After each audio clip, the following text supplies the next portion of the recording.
The knock on the hotel room door came at 2 a.m.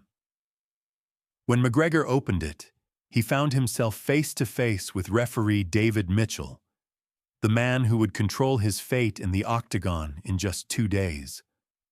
What Mitchell proposed would either save McGregor's career or destroy it forever.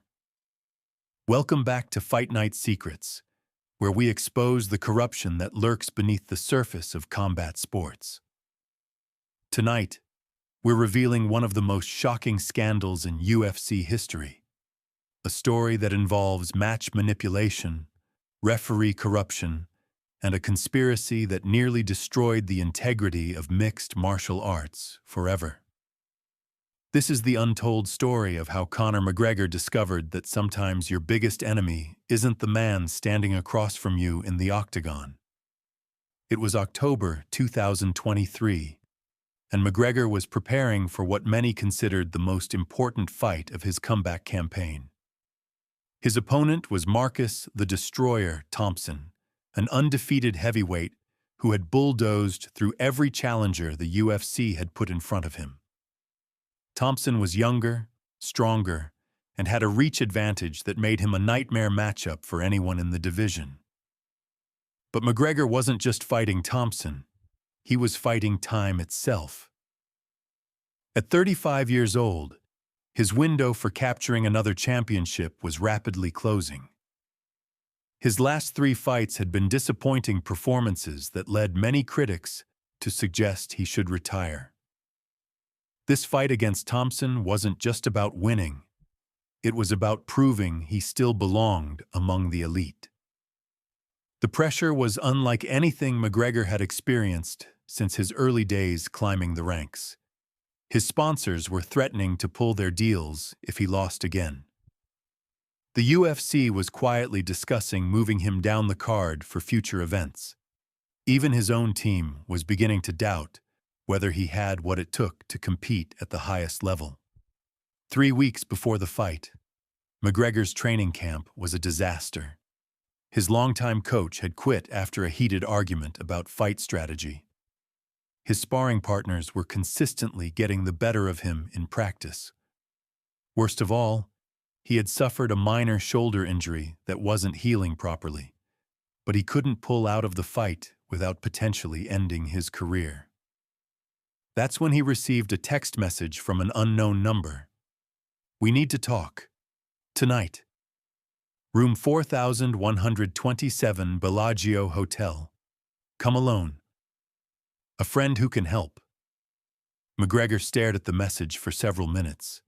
Every instinct told him to ignore it, but desperation makes people do things they normally wouldn't consider.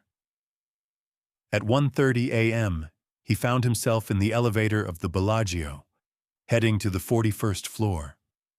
Room 4127 was a luxury suite with a panoramic view of the Las Vegas Strip. When McGregor knocked on the door, it was opened by a man he recognized immediately, David Mitchell, one of the most respected referees in the UFC. Mitchell had officiated some of the biggest fights in MMA history and was known for his no-nonsense approach and unimpeachable integrity. "Conor, thank you for coming. I know this is unusual, but we need to discuss your upcoming fight." McGregor stepped into the suite, his mind racing with questions. "David, what the hell is this about? How did you get my number? Why are we meeting like this?" Mitchell gestured for him to sit in one of the leather chairs, facing the floor-to-ceiling windows. "Conor, I'm going to be direct with you because time is short. Your fight with Thompson isn't going to go the way you think it will." "What do you mean?" Mitchell walked to a minibar and poured 2 glasses of whiskey.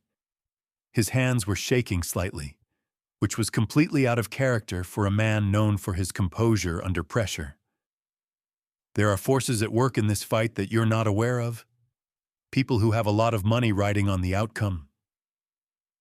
McGregor felt his stomach drop. "Are you talking about match fixing?" "I'm talking about survival, Conor. Your survival, specifically."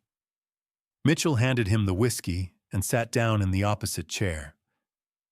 3 days ago, I was approached by a group of individuals who have significant financial interests in combat sports. They made me an offer that was difficult to refuse. What kind of offer? Mitchell's voice dropped to barely above a whisper. $5 million to ensure that your fight with Thompson ends in a specific way. They want Thompson to win by knockout in the second round. The words hit McGregor like a physical blow. He had heard rumors about fight fixing in boxing, but he had always believed that the UFC was clean.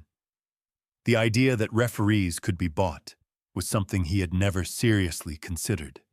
And you're telling me this because I've spent 15 years building a reputation in this sport. I've officiated championship fights.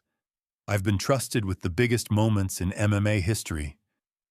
I'm not going to throw that away for money. Mitchell took a long sip of his whiskey. But I'm also not stupid enough to think I can just ignore these people. McGregor leaned forward in his chair. So what are you proposing? I'm proposing that we work together to expose this corruption.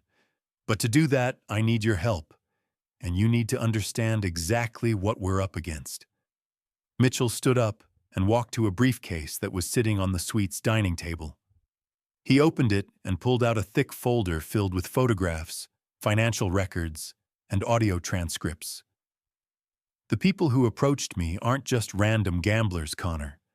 They represent a syndicate that has been manipulating combat sports for years. Boxing matches, MMA fights, even some Olympic events. They have referees, judges, and athletic commissioners on their payroll across multiple countries. McGregor examined the documents with growing horror. There were bank statements showing payments to officials, transcripts of conversations discussing specific fight outcomes, and photographs of referees meeting with known criminals. How deep does this go? Deeper than you can imagine. They've fixed championship fights. They've determined who gets title shots. They've even influenced rankings and drug test results. The sport you've dedicated your life to has been corrupted from the inside. Mitchell returned to his chair and fixed McGregor with an intense stare. But here's the thing, Conor. They didn't just approach me about your fight. They approached Thompson's team too. What do you mean? Thompson doesn't know it yet, but his corner has been compromised. His head trainer, Marcus Rodriguez, took a payment of $2 million to ensure that Thompson follows a specific fight plan. A plan designed to set up the knockout they want in the second round. McGregor felt sick to his stomach. So both sides of this fight are being manipulated? That's correct. But there's more. The syndicate has been watching you for months, studying your training, your habits, your weaknesses. They know about your shoulder injury. They know about the problems in your camp. They've been feeding information to Thompson's team to give him every possible advantage. Why are you telling me all this? What's in it for you? Mitchell's expression hardened. What's in it for me is the chance to clean up my sport before it's completely destroyed. But I can't do it alone. I need someone with your profile, your influence, to help me expose these criminals. What would I have to do? Wear a wire during our next meeting with the syndicate. Get them to repeat their offers on tape. Give law enforcement enough evidence to bring down the entire operation.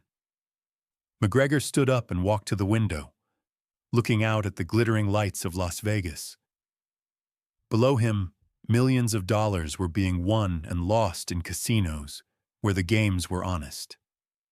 But in his sport, even the most sacred competitions were being bought and sold. What happens if we get caught? Then we both disappear, Conor. These people don't leave loose ends. McGregor turned back to Mitchell. And what happens if I refuse to help you? Then you fight Thompson in 2 days, and you lose exactly the way they've planned. Your career ends, their money gets made, and the corruption continues to spread until there's nothing left of legitimate competition. McGregor sat back down, his mind racing through the implications. How do I know you're not working for them?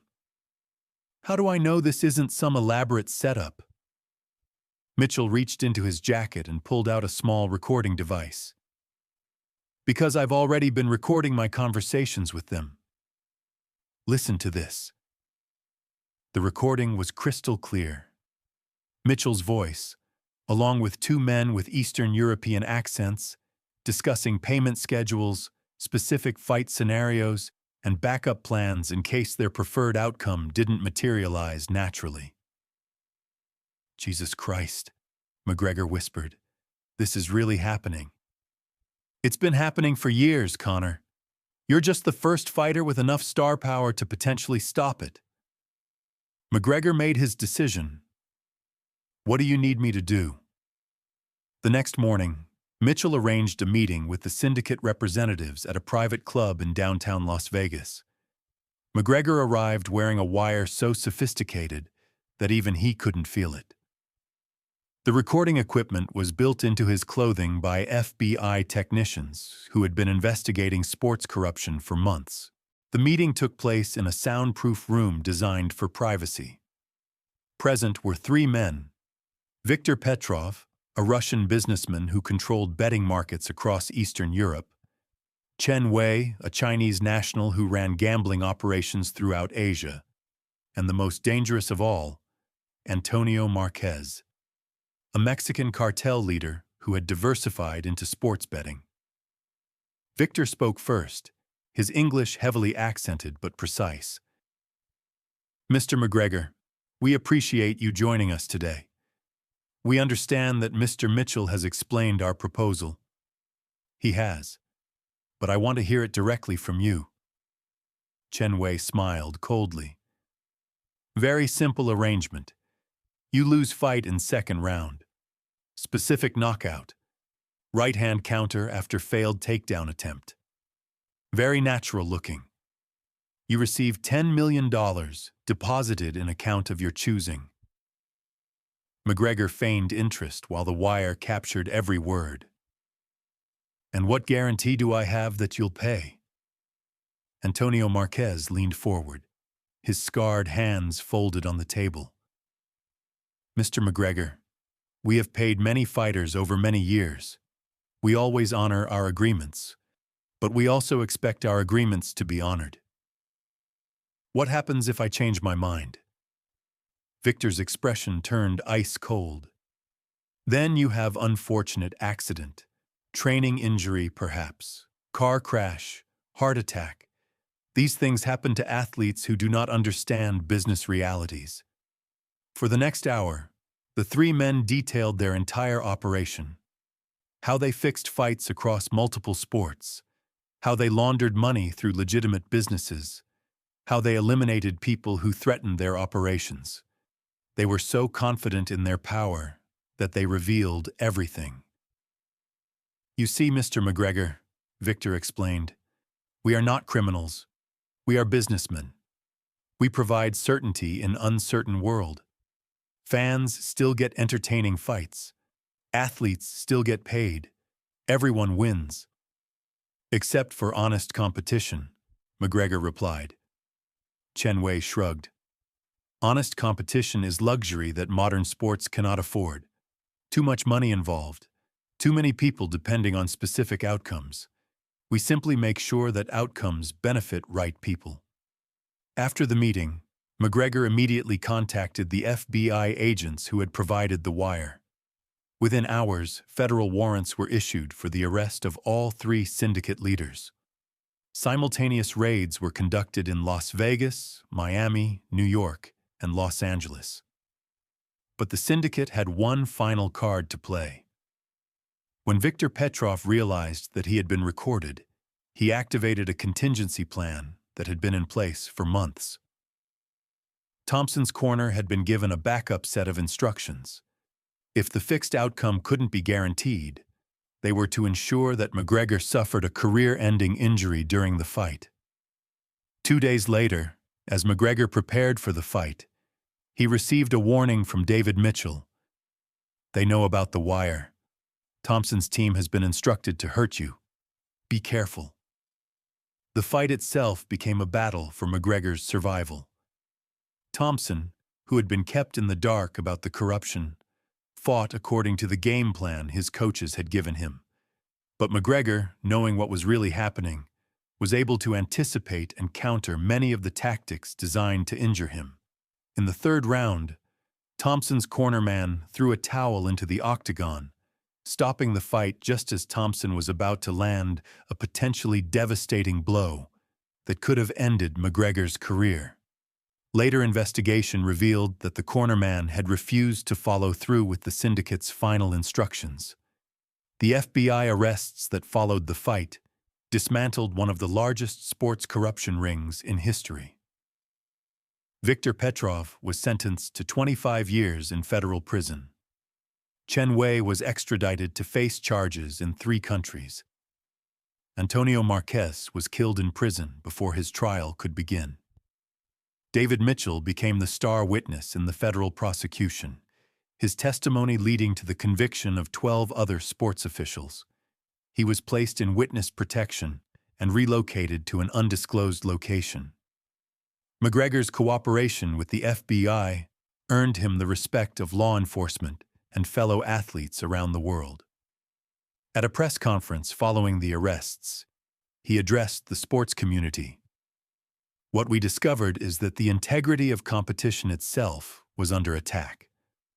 Not just in MMA, but in every sport where big money creates big temptations. We have a responsibility to protect what makes competition meaningful. The uncertainty, the honesty, the respect for fair play." The scandal led to comprehensive reforms in combat sports. New oversight committees were established, referee assignments became more transparent, and athletes were given anonymous channels to report suspicious activity. McGregor retired from active competition 6 months later, but not because of age or declining skills. He had achieved something more important than any championship.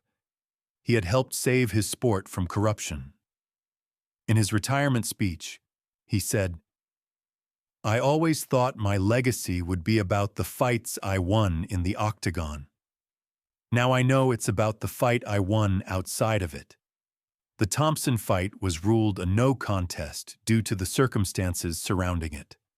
Thompson, who had been an unknowing pawn in the corruption, publicly apologized to McGregor and became an advocate for clean competition. And David Mitchell? He never officiated another fight, but he saved the sport he loved. Sometimes the most important victories happen when nobody's watching, when the cameras are off, and when doing the right thing costs you everything. McGregor learned that being a true champion isn't just about winning fights. It's about having the courage to fight for what's right, even when the odds are stacked against you. And that's a lesson that extends far beyond any octagon.